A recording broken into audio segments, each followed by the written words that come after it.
It is Thursday, the 25th of February, 2021, and it's become abundantly clear that my foray into serious topics was met with skepticism, as the usually low numbers for this program were even lower, which tells me a couple things. One, I clearly gave my 4 listeners far too much credit. And two, you're a bunch of clueless rubes. No matter. We march onward and downward, really, as I'm back with the usual dumb shit that the 4 listeners pretend to enjoy. All of that and so much more on episode number 64, the Dustin Pedroia episode. That's right.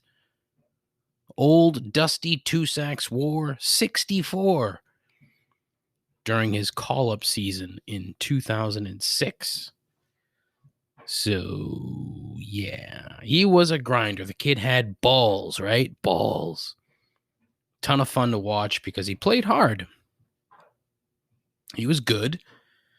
And, of course, that stereotypical, he just loves to play the game shit that the media loves to talk about for guys getting paid gobs of money to play a fucking kids game.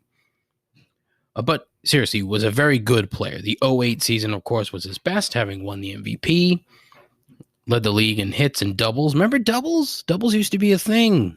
Doubles used to count for something in baseball. Not anymore. Weird. But he had a few more, actually, top quality seasons after that. I think he made the All-Star team 4 or 5 times. Gold Glove a bunch of times.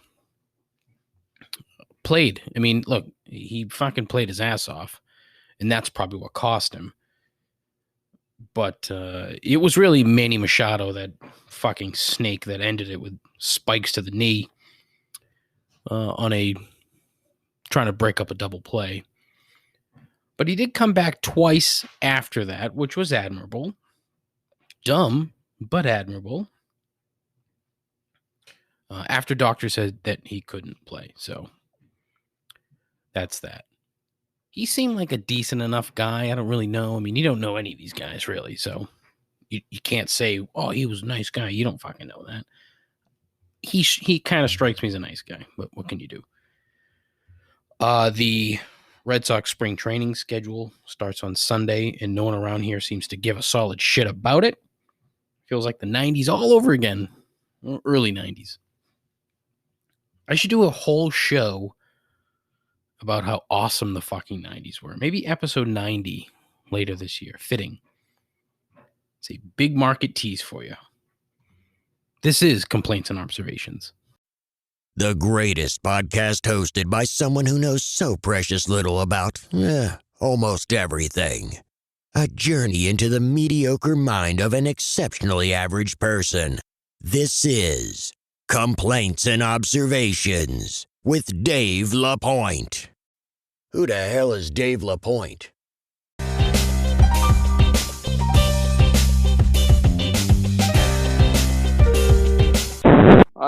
There's a tingling in my trousers, and it's not a good one. Sounds good. Let me put on some chapstick real quick.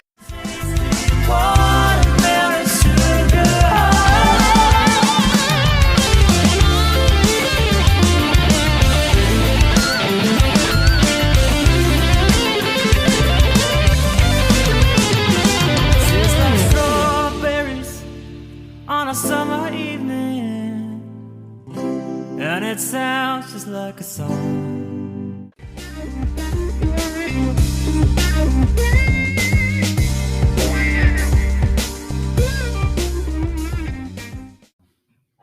Hello. How are you?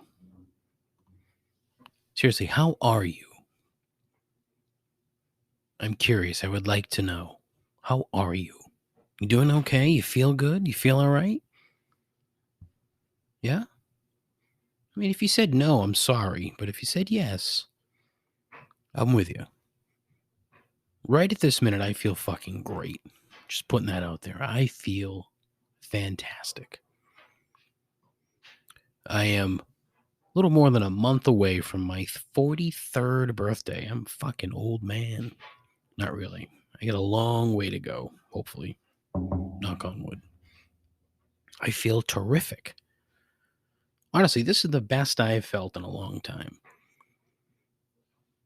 Little secret.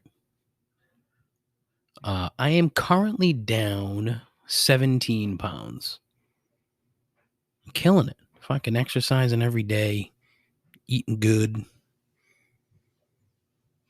It's good. Wish I had done this 20 years ago, but fuck it, I didn't, you know? I just ate shit, drank, and got fat. Try not to be as fat. The goal is to be down 25 pounds by the time I go to the doctor's again. I go to the doctor in April, early April, right after my birthday, really. So the goal is to get to him and say, hey, I lost 25 pounds. I feel terrific. Now what, motherfucker? No, not really. Talked about last week how I am on a couple of blood pressure meds. I'm trying to get off them at least one. That's my real goal. And the other goal is to not be a fat sack of fat. So, quite the sidebar there. Didn't mean that to happen. Wasn't in the script. I apologize. I was a bit hurt over the lack of listeners on the last episode. I thought it was a good episode, well researched, well thought out, heartfelt, thoughtful, solid show, you know. And I didn't rely on my usual crutch, which is sports. You know, any fucking dummy can talk about sports. I'm sorry, but that's true. So, but apparently you idiots felt otherwise. What can you do? No guest again this week. I'm just swinging and missing. I'm not even really fucking swinging for the fences here. I'm taking it, you know, hoping for someone interesting, people that are interesting, that can provide a little bit of nuance, I guess, to the program. I find myself reaching out to people who've written books because I think to myself, okay, you could use the pub, but apparently they feel otherwise. So I don't know. I have to cast a wider net.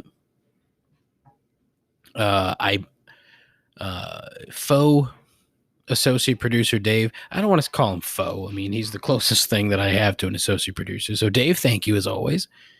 He's trying to get one of the culpos on the show. When that happens, I'll let you know. The culpos and their obsession for slot receivers, which is fantastic. So we'll see if that happens. Fingers crossed, right? It'd be great. It'd be fun. It'd be a good topic. Talk about slot receivers. The worst part of last week's show is that Ted Cruz had to go all Ted Cruz after I was done recording the majority of the show, which was disappointing because the content is exquisite. Oh, hold on. The toilet above me is flushing. You can probably hear that. You might even be able to hear the dryer in the next room. It's the kind of professionalism we have here on the show. We're a fucking global brand, but we still suck. Fuck, you know, she knows that I'm down here. She knows that when she flushes the toilet, that you're gonna fucking hear it. You fucking know that, Jen. Why do you do that to me? Give me a heads up. Hey, I'm gonna go to the bathroom. I'll pause the fucking show so that the flush doesn't come through to the entire planet. My saintly wife. Anyways, back to Ted Cruz. Fucking A. So I've long held that when really stupid / terrible people get elected to represent a certain segment of the population, it says a lot more about that particular segment than the person who was elected. It's an awful stance to take because I don't want to lump a whole bunch of people into the same, you know, bucket of stupid. But it's hard not to. And it's kind of goes to like, what we had here the last 4 years, where we elected an idiot and we all look stupid. I say we, but I was not part of that we. Others were. But whatever, you're not going to agree with me, so who gives a fuck? Anyways, what Ted Cruz did last week was what I think. Now, if you're not aware, you live in a fucking cave, and I envy you. Big time. But he got on a plane, went to Cancun with his family, as Texas was in the midst of a fucking crisis. But anyways, what he did was hilariously cartoonish. I wish I could come up with a more specific representation, but I can see a cartoon villain with a shitty suitcase, a long coat, and a hat running away from a situation simply because they're scared, which is exactly what happened here. Instead of Ted saying to his fucking wife, hey, take the 2 children and go to Mexico by yourselves. No one would who would fucking care? You'd probably see that on Twitter just because people are petty. But in the long run, who the fuck would care if Mrs. Cruz and her 2 kids went to Mexico? Nobody. Or nobody should care. Ted going to Mexico, completely different issue. You have a job to do. All these people that I don't really know them as people. So ultimately, it really is tough to judge. But I can go by what I read or watch and learn about them. And Ted Cruz is a sniveling, scared little child. He's scared of everything. He plays that fucking fear card all the time. And look, it's all political. He has his beliefs. He thinks that he can manipulate his constituents into voting him into a position of power. So he says what he thinks can get elected. Now, whether he believes half the shit he says, I don't really know. I wanted to call him a little bitch, but that's entirely uncouth. So I'm not going to call Ted Cruz a little bitch. The state that elected him is going through still a monumental crisis. And he thinks that going to the Ritz-Carlton is going to be helpful to anyone. The problem is when he comes back, it was even fucking worse. It just looks stupid. But I mean, the state was fucked. I mean, literally, you heard last week. No, you didn't hear last week. But I talked about it. The state was fucked. And then when he leaves, he has the fucking balls to blame it on his kids. Oh, they wanted to go on vacation. Tell your fucking kids no, dude. No, look, you and your mom can go, but dad has to stay here and actually be an adult. He fucked up. And instead of just admitting it and saying something along the lines of, it was a mistake, I apologize, it won't happen again, he didn't. He had to say a bunch of other shit that nobody fucking believes. And it doesn't help his fucking case one bit. I tried to see who his comms director was so I could call them stupid too. But turns out that one was smart enough to resign after old Ted helped incite a riot at the Capitol. She's like, yeah, I don't like the way this is going, so I'm out of here. So he has no comms director at the moment, which is probably why he put out multiple dumb fucking statements about this trip to Cancun. Since then, he's, spent the last week blaming everybody else, like his fucking kids. He's blaming frozen turbines, wind turbines, which is bullshit. The Green New Deal, which is literally nothing more than a plan and not legislation. And of course, then there's the media. Blaming the media. How the media has become Satan to the GOP and to, quite frankly, a lot of people in this country is very interesting to me. Once you sort of strip away what the media actually is, which is a business where they're trying to get ratings and get eyes on things, you fucking realize that, 90% of the shit that they say is there to get your attention and not to inform you. Two completely different things. But whatever. Some parts of the media will call you out on your bullshit, and that's the part of the media that Ted is so afraid of. He went on a podcast earlier this week, probably earlier this week, One that certainly has more listeners than I do, but likely one with a collectively lower IQ than that of this host alone. That's right, I'm very smart. Not really. And said this, quote, "Here's a suggestion, just don't be assholes. Just, treat each other as human beings. Have some degree, some modicum of respect," end quote.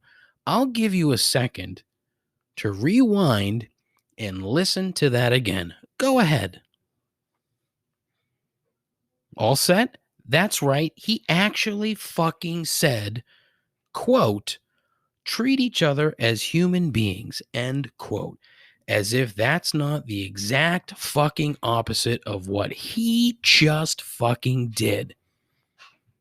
I was astonished at that quote. I shouldn't be, but I was. I don't have to agree with much of anything the guy says or does, but there comes a time when being an elected official in this country means having a couple things. First, a backbone. And second, the actual wherewithal to understand that you are literally representing the people who voted for you. He cares nothing more. He cares about nothing other than his wife, his children, which, I would hope. And again, who knows?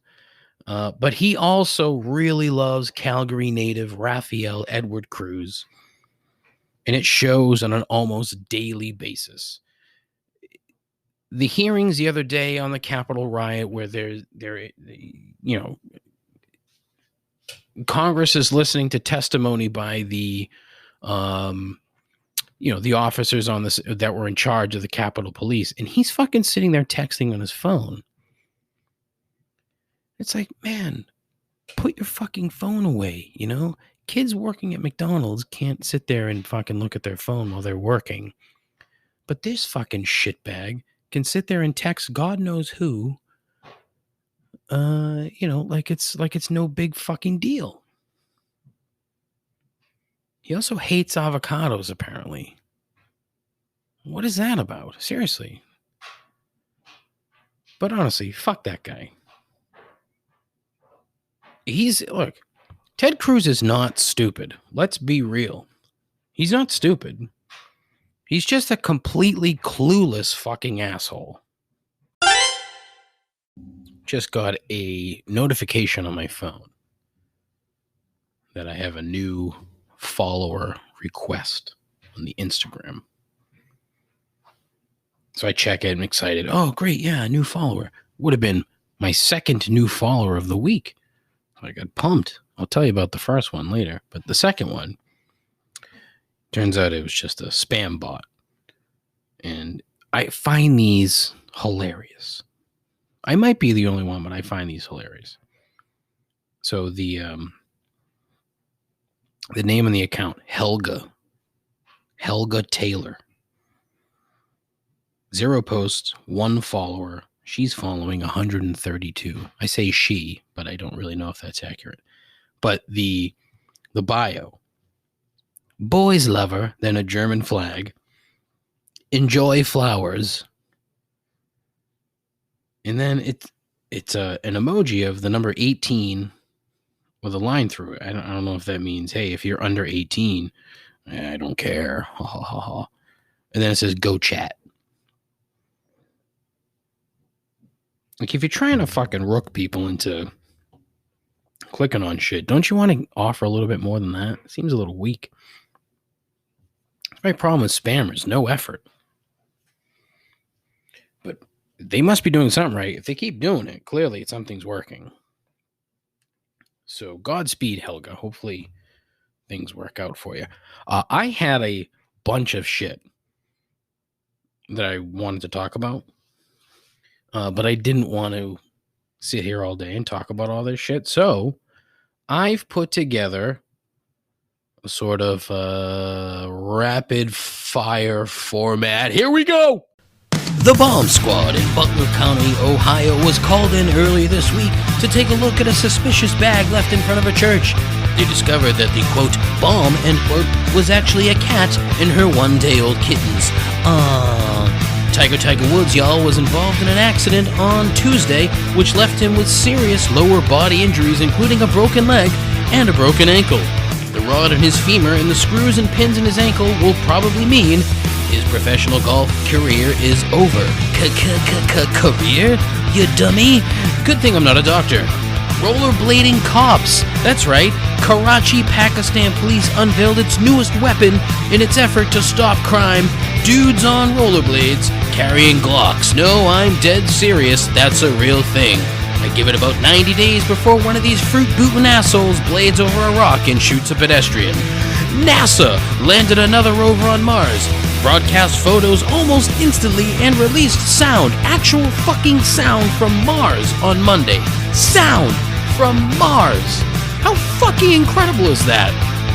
It sounded like flipping through UHF channels back in the day, but it was still fucking sound from Mars. Meanwhile, I can't get a fucking soccer game from London to stream on Peacock for more than 5 minutes without having to refresh the fucking page. DWI charges against Bruce Springsteen were dropped, and he pled guilty to simply drinking in a public park. He was fined $540. Stay up the fucking chopper, Bruce.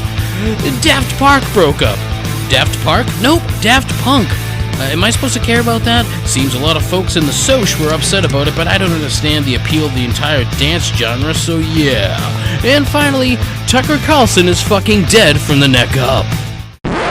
Oh, that was interesting. It's fun because, you know, I record that separately and then upload it to the pod, and then, you know, I think I recorded it 3 times, but I still stumbled over my words far too many times. Career, I couldn't figure out. Daft Park, I just gave you a great band name, Daft Park. Like, what the fuck? Awesome. All right, so the meat of the program. Well, not the meat, but it's 2 things. First and foremost, we're going to talk very briefly about soccer just because I want to. West Ham United is currently sitting 4th in the table. 4th. We are fucking massive. Massive. We whooped fucking Tottenham last weekend. And we're going to fucking whoop Man City this week. Now, I can't even say that with a straight face. Man City's a wagon. An absolute wagon. If we manage to keep it close for fucking 90 minutes, I'll be shocked. A lot of cursing today. Oh, well. But it's fantastic. Here's the thing. I haven't been, you know, 8 or 9 years I've been a fan of this club, and for some reason I'm so goddamn invested and ensconced in all things West Ham. And there are a lot of people that I follow on the tweet machine that have been fans. They are literally their whole life. Like, you know, the way I feel about the Red Sox and the Patriots and the Bruins, these people feel about West Ham 10 times as much. As I said on the show before, they don't have 4 teams to invest in. You know, this is sort of like Bill's Mafia times 10, where they don't have anything else to distract them. Buffalo has the Sabres, but they've sucked for forever, basically. So, you know, I'm pumped that they're doing well and that they could qualify for the fucking Champions League if they just hold on to this place. Like, look, there's really nobody in the league that I'm afraid of other than Man City. You know, Man United, they can have an off day and we could beat them.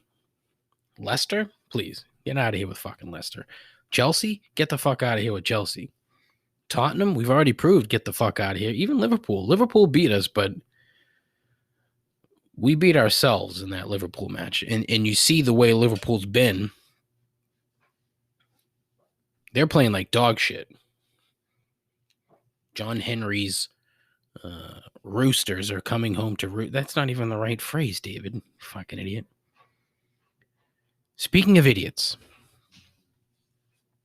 if you care at all about facts and history and just basically knowing shit, do yourselves a massive favor and stay off of TikTok. I can say that Twitter is a cesspool because it is, but whatever is shittier than a cesspool, that's TikTok. What used to be just a bunch of kids dancing and has turned into something mind-numbingly stupid. And I'll add the disclaimer here, occasionally funny, and that there is likely some redeeming content on the platform, but I really wouldn't know what it is. So anyways, the current trend is Gen Z, Generation Z, 96 to current Gen Z. Is making fools of themselves in the cutest fucking way possible by being stupid about just about everything, including the big one, thinking that Helen Keller didn't really exist. All right.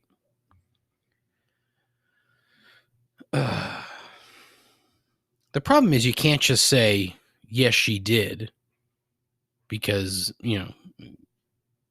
these little fucking cretins seem to think that because she was deaf and blind that she just couldn't have existed, or at the very least done the things that she did.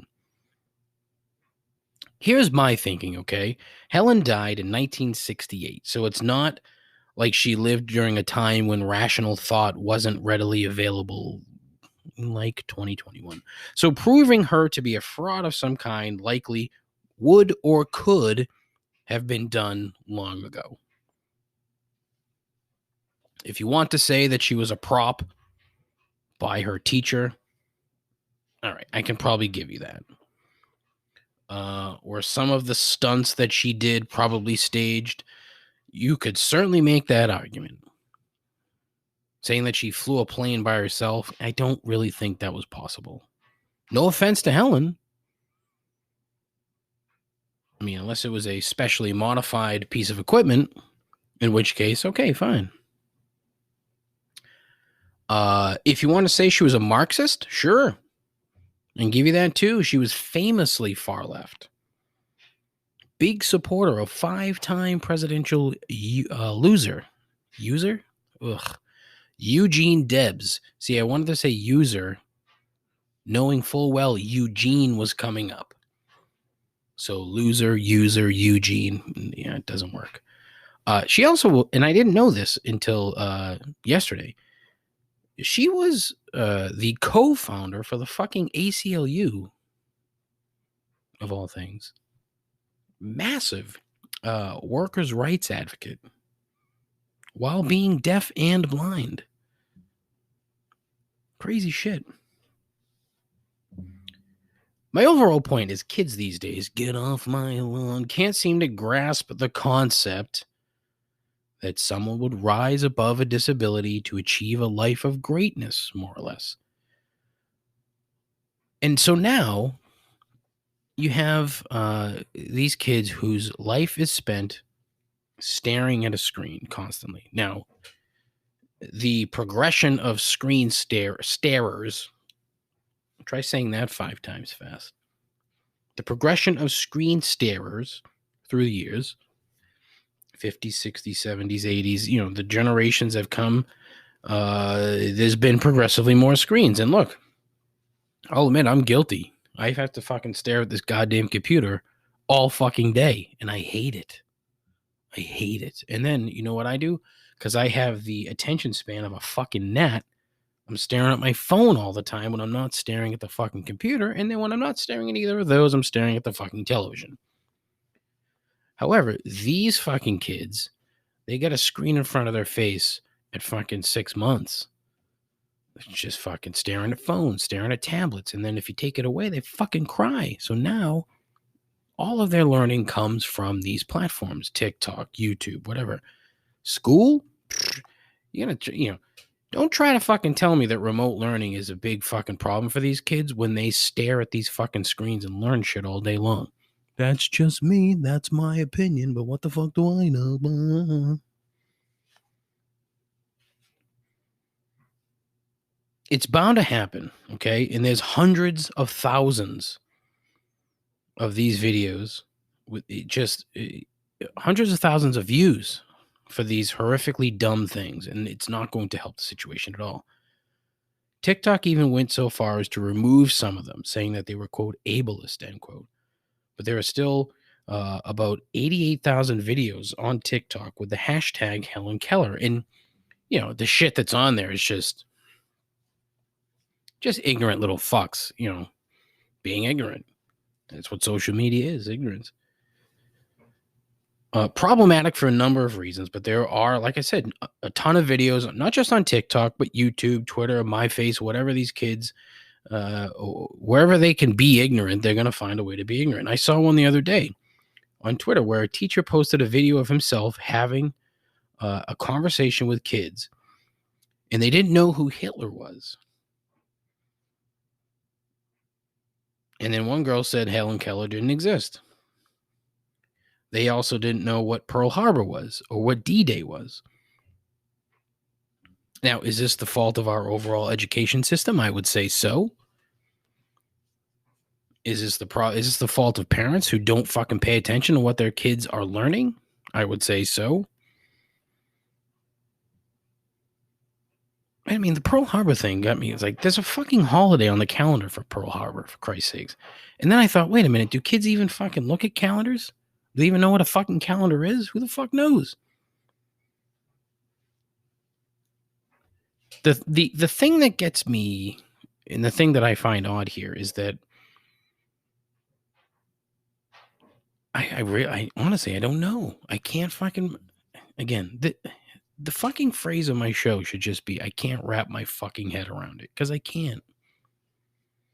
If you're a parent and you have a fucking kid who is saying shit like, I don't know who Hitler is, and they're over, I don't know, 14, 13 even. What the fuck are you doing? You failed as a fucking parent.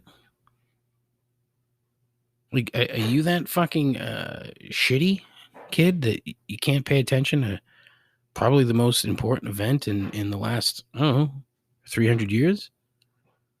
No? Can't be bothered? You'd rather get it from a fucking TikTok video, from something called the Useless Historian on TikTok, who is explaining in 4 parts that Helen Keller was a fraud by using a variety of anime cuts. I mean, I was dumber having just watched it. It's a goddamn shame that we have regret. Oh, fuck, see? Oh, man. What am I doing? What am I doing here? God fucking damn it. It's a goddamn shame that we have regressed so much as a society that the youngest generation in this country is already programmed to distrust everything and anything. We are fucking doomed. Just like all of you are for having to listen to this shit.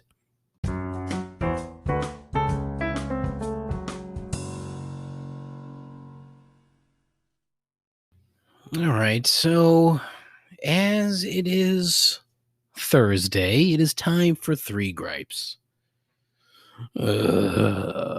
Gripe number 1. Dads that have just flat out given up on life. We were out at dinner the other night, and there was a family of 4 sitting across from us. A dad and 2 little girls, and a mom. That would mean 4. Whew. The dad is just sitting there, blankly staring at nothing, while his kids were talking amongst themselves, and the mom chiming in every so often. Now, the kids were probably, I don't know, between the ages of 5 and 10. Not good at, an age. Oh, man. This is so bad. Just turn this shit off. Honestly, turn the fucking show off. Delete it. Unfollow. Unsubscribe. Wow. I have a lot of energy, so I'm talking too fast. I had a Celsius. You familiar with Celsius? Those energy drinks, natural energy? They're great. And I am fucking wired. Not good at guessing the age of children.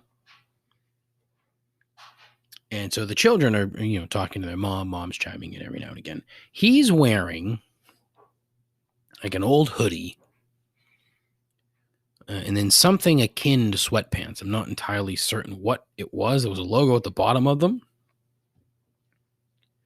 And then, of course, he's wearing cross trainers because that's like the dad uniform. Didn't give two shits about his thinning hair. And the thing, like, he was probably my age, maybe even younger, but he looked 50 and he looked weathered, the poor man. Here's the thing, okay? Everybody you meet is going through their own shit. So I don't know what this guy's going through. I'm being completely superficial here and being a total asshole about it. But this guy looked terrible. I understand that kids are a drain. I've learned that from all of my friends that have spawned children. And the stress that's created by them is occasionally a bit much or often a bit much. But doesn't mean that you have to simply give up. That's my question. Do you have to give up to the point where putting on a real pair of pants is a chore?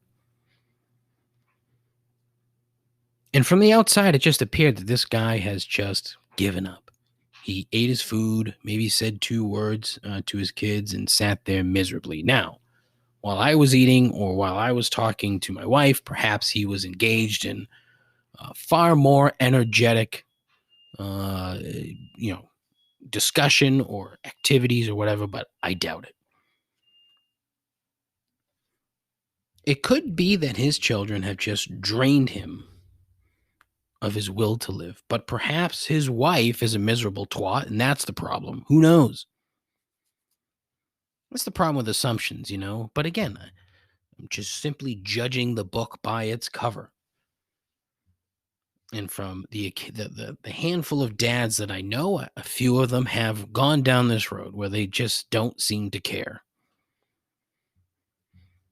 And it popped into my head. At what point does living some semblance of your own life have to come to the fore when it comes to once you have kids? So my point is, like, at what point do you sit down and say, I need to fucking actually think about myself for a minute? And the kid should absolutely come first. Unless you're a shitty parent. But doesn't there have to be time for yourself at some point? I mean, you'd go mad otherwise, wouldn't you? I don't have children, so everything I'm saying really needs to be dismissed instantly. But really, I'm just looking out for my fellow man here, my fellow human being. And I'm worried about your mental health, visibly broken dad in a Mexican restaurant. I'm concerned. Could be nothing, but it could be something. And I want you to get help. Please, for the love of God. At the very least, put some fucking pants on.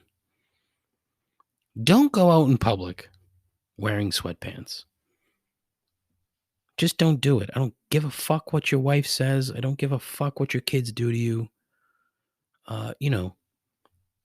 Put some pants on. Be a man. If you're not familiar with the Be a Man Instagram page, check it out. You'll laugh your fucking nutsack off. It's the best.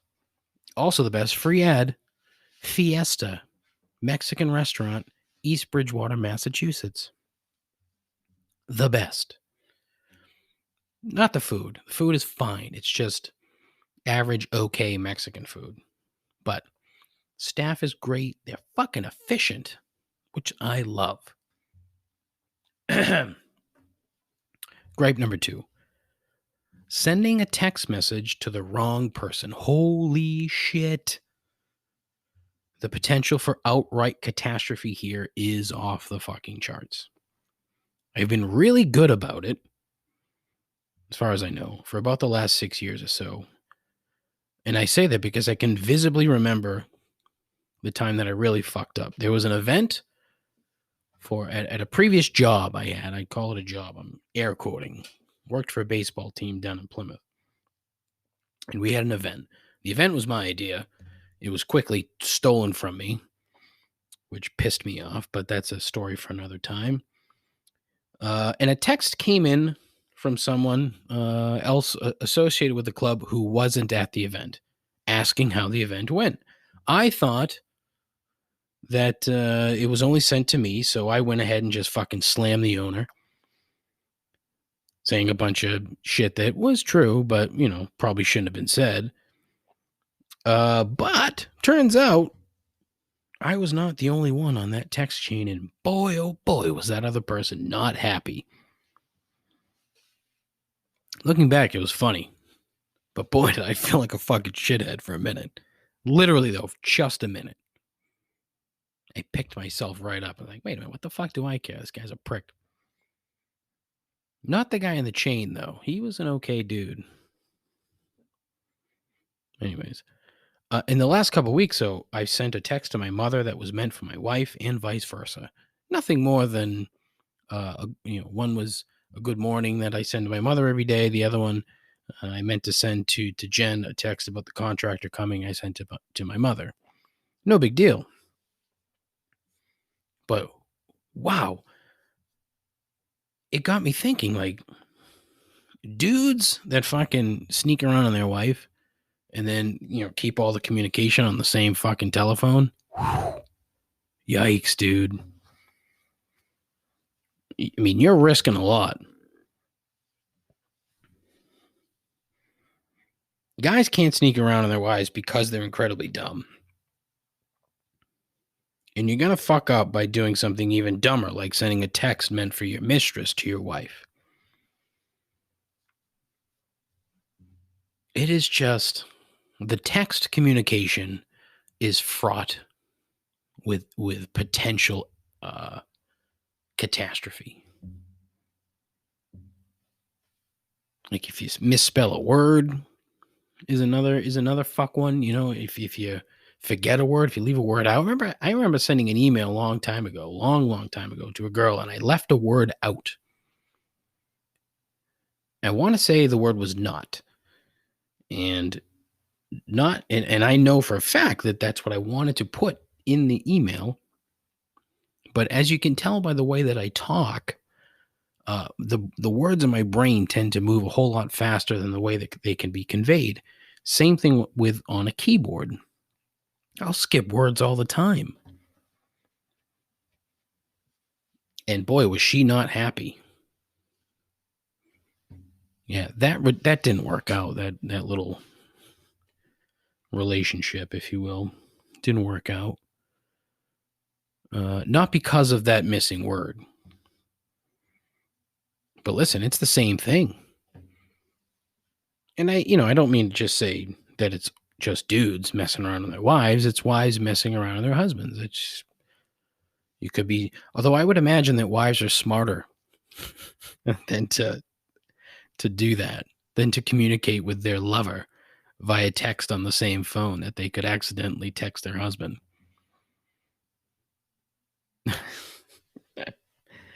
Don't sit there and tell me that it wouldn't happen to you, because if you're listening to this show, you're already too fucking stupid to cheat on your spouse, so don't even think about it.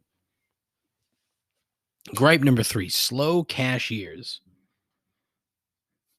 If you're a manager at a supermarket or big box retailer, and there is a visibly slow cashier ringing up customers, you need to either add another cashier or just step in and fix the problem yourself. Having been in retail for a number of years, I understand that sometimes this happens. And surprisingly, I have a bit of patience when it comes to the slow checkout. I am the most impatient person on the planet, yet for some reason I understand the plight of the slow cashier. But, there are fixes for it. And so if there's like a manager standing around watching, as all these people are visibly frustrated with this poor kid who's ringing shit up unbelievably slowly, that's on management. Fix the fucking problem. And I think part of my patience is because I know that most of the time the cashiers are just, dumb teenagers or middle-aged folks trying to make some extra money or retirees who need something to do. The onus is entirely on the establishment for putting customers in that place to begin with, so clean it the fuck up.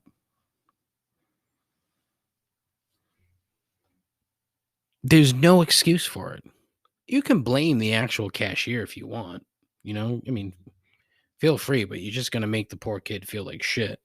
So you're better off just standing there and quietly waiting for her to slowly open the bags and slowly fucking scan shit. Panic when the fucking thing doesn't bring up a price. But that's what happens at minimum wage jobs. This is why you should be telling places like fucking Target and Walmart and all these fuckers to pay these people enough money to actually give a fuck about what they're doing. But Dave, then you'll pay $20 for a Big Mac. No, you won't. You ignorant fuck. Turn off Newsmax and get a fucking clue. Stupid. Leave the poor, slow cashiers alone. They're fine. They just blame the management. Unless the cashier is just a visibly stupid, lazy fuck. Yeah, but then you wouldn't know. How would you know that?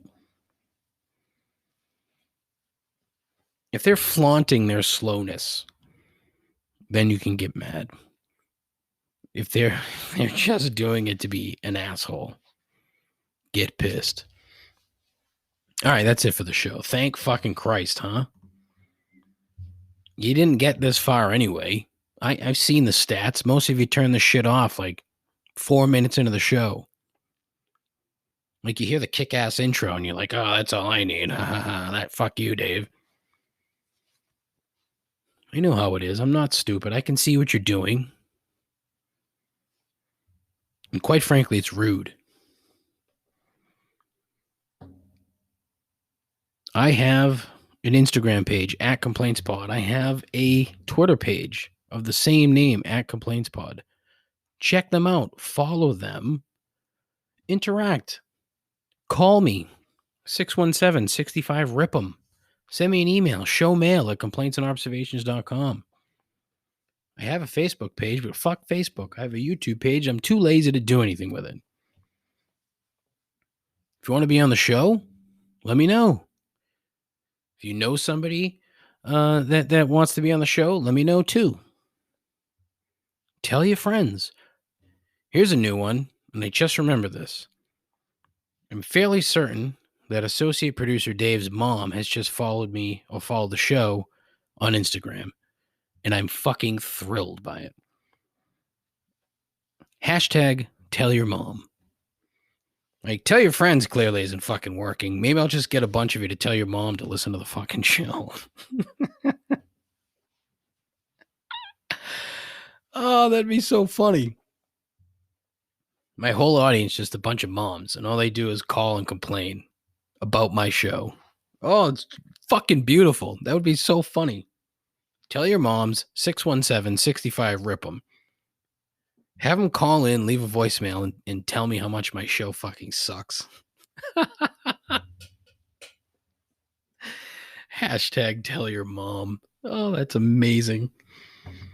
Oh, I make myself laugh at dumb shit.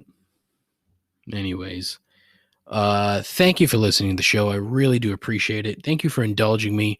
This is so enjoyable for me. I don't know why I love doing this so much. Nobody listens. I love it just the same. I hope you enjoyed today's program and the fact that I've said the word program twice, now 3 times in a span of about 50 minutes. Take care of yourself. Take care of each other. Godspeed. Ta-ta.